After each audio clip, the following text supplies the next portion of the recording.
নমস্কার। আজকে রবিবার, একটা ছুটির দিন। সকালবেলায় আজকে খুব সুন্দর রোদ উঠেছে, ঝলমল করছে চারদিকটা পুরো একদম। আর এর মধ্যে যেটা কাজ, ছুটির দিন আমার হাসব্যান্ডের খেলতে চলে যাওয়া। সকাল, সকাল একদম ও চলে গেছে একদম, একদম প্রফেশনাল ক্রিকেটারদের মতো ক্রিকেট খেলতে। তো আমাকে বলে গেছে, "তুমি আমার জন্য চিকেন স্টু করবে।" তো মানে আমাদের আজকের মেনু হচ্ছে চিকেন স্টু। আর আমি যেহেতু চিকেন স্টু একদমই পছন্দ করি না, তাই জন্য আমি একটু নিজের জন্য মাছ-টাছ কিছু একটা করে নেব ভাবছি। তো চিকেন স্টু আমি বানাতে জানতাম না ঠিকমতো। তো আমি পাশের বাড়ি আমার এক ফ্রেন্ড থাকে, তার কাছ থেকে একটু হেল্প নিয়েছিলাম। তো যারা একদমই রান্নাবান্না জানে না, তারা এইভাবে চিকেন স্টু করলে খুব ইজি ওয়েতে হয়ে যাবে, খুব তাড়াতাড়ি হবে। তো আর এই যে পেঁপেটা এইভাবে কাটছি, কারণ এই যে পেঁপের বীজগুলো এমনি কাটলে, যখনই আমি আগে বটিতে কাটতাম, আগে আমি ছুরিতে কাটতে পারতাম না, কিন্তু এখন আমি শিখে গেছি এখানে এসে। ছুরিতে কাটতে, কাটতে আমার প্র্যাকটিস হয়ে গেছে। তো একটা পলিথিনের মধ্যে এরকমভাবে পেঁপেগুলো আমি ছাড়িয়ে নিই। তো দেখলাম যে আর কিছু ছড়াচ্ছে না বীজগুলো। তো যাই হোক, এটা আমরা সবাই জানি, তবুও আরকি। তো আমি জানতাম না, ছড়াতাম আগে। তো এখন প্লাস্টিকের মধ্যে করি বলে আর অতটা প্রবলেম হয় না। নয়তো পেঁপে কাটার পর ০.৫ ঘন্টা আমাকে পরিষ্কার করতে হতো চার-ধার খুঁজে, খুঁজে কোথায় বীজগুলো ঢুকে গেছে, এরকম একটা ব্যাপার ছিল। মানে একটা ফানি জিনিস যাকে বলে।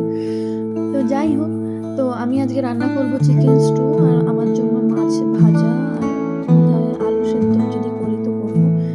তো চিকেন স্টু এর মধ্যে পেঁপে দিলে ওটা আরো বেশি টেস্টি লাগে। আর পেঁপে আমাদের শরীরের জন্য খুব উপকারী, বিশেষ করে পেটের জন্যে। তো সেই জন্য পেঁপে তো আমরা দিই। আমি প্রত্যেক তরকারিতে একটু করে পেঁপে দিই। কেন কি পেঁপে পেটের জন্য খুবই হেলদি। তো সেই কারণেই।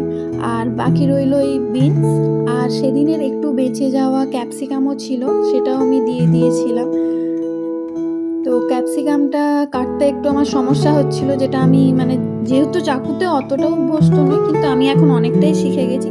তো ক্যাপসিকামটা যা হোক করে একটু যুদ্ধ করে কাটা হলো। যুদ্ধের সমান আমার কাছে এইভাবে একটু ধৈর্য নিয়ে কাটা, সত্যি কথা বটিতে অনেক ইজি হয়। তো তার মধ্যেই ওই শাকটাও ছিল, যেটার ভিডিওটা অতটা ভালোভাবে করা হয়নি। তো বাকি এর মধ্যে চলে এলো আমাদের ফ্রিজ, যেটা আমি অর্ডার দিয়েছিলাম অ্যামাজন থেকে, ওয়ার্লপুলের 5 স্টার। তো খুবই ভালো, খুবই দরকার ফ্রিজটা। তো ফ্রিজটা সেট করে একটু ব্রেকফাস্ট বানালাম। তো যেটা অভিজিৎ এসে খাবে বলেছিল, আর আমিও খেলাম আরকি। তো খুব ইজি স্যান্ডউইচ, ইজি টু করা এটা। জাস্ট আলুটাকে পুর করে, আর এই ও যেটা কিনে এনেছিল বাড়া পাওয়ের রুটি, পাউরুটি, ব্রেড। তো এটা দিয়েই বাড়া পাওয়ের ব্রেড দিয়ে স্যান্ডউইচ হয়ে গেছে। তো খেতে মোটামুটি টেস্টি হয়, কিন্তু এটা খুব সহজে হয় আর খুব তাড়াতাড়ি হয়। যারা একদম খুব ফাস্ট কিছু করে খেতে চায়, কিন্তু মানে ডেলি কিছু খেয়ে বোর হয়ে গেছে, ডেলি যেগুলো আমরা খাই সেগুলো খেয়ে যদি বোর হয়ে যায়, তো এটা ট্রাই করতে পারে। এটা কিন্তু খুবই টেস্টি হয়। এইভাবে স্যান্ডউইচ খেতে আমার হাসব্যান্ড খুব ভালোবাসে, তো ওর জন্যই এটা করা হচ্ছিল। আমি এইভাবে খাই না, আমি বাটার দিয়ে খাই। তো ওর জন্যে এটা করে আমি নিজের জন্যে বাটার দিয়ে আলাদা করে নিজের জন্য করেছিলাম। তো আমার একটু চিনি, বাটার এগুলো খুব পছন্দ, যেটা মানে আমার হাসব্যান্ড হচ্ছে আমার থেকে একদম অপোজিট। মানে ও যেটা খায় আমি সেটা খাই না, আমি যেটা খাই ও সেটা খায় না। তো এরকম ব্যাপার। ওর জন্য এটা করে নিয়েছিলাম, আর আমার জন্য করেছিলাম বাটার, ব্রেড আর চিনি দিয়ে, যেটা বেশি করে চিনি দিয়ে, যেটা খুবই টেস্টি লাগে আমার মনে হয় খেতে, সেইটুকু। তো এটা করার পর আমি কি করলাম না, মাছগুলো আর চিকেনগুলো ভালো করে ধুয়ে নিয়েছি। এটাও খুব ইজি, কিন্তু চিকেন স্টুটা খুবই ইজি। জাস্ট মাংসগুলোকে ভালো করে ধুয়ে নিতে হবে। ধুয়ে নুন, তেল দিয়ে মাখিয়ে, যেমন আমরা মাংস করি, মাংস করার আগে যেভাবে মাখিয়ে রাখি, সেরকমভাবে জাস্ট মাখিয়ে রেখে দিতে হবে কিছুক্ষণ।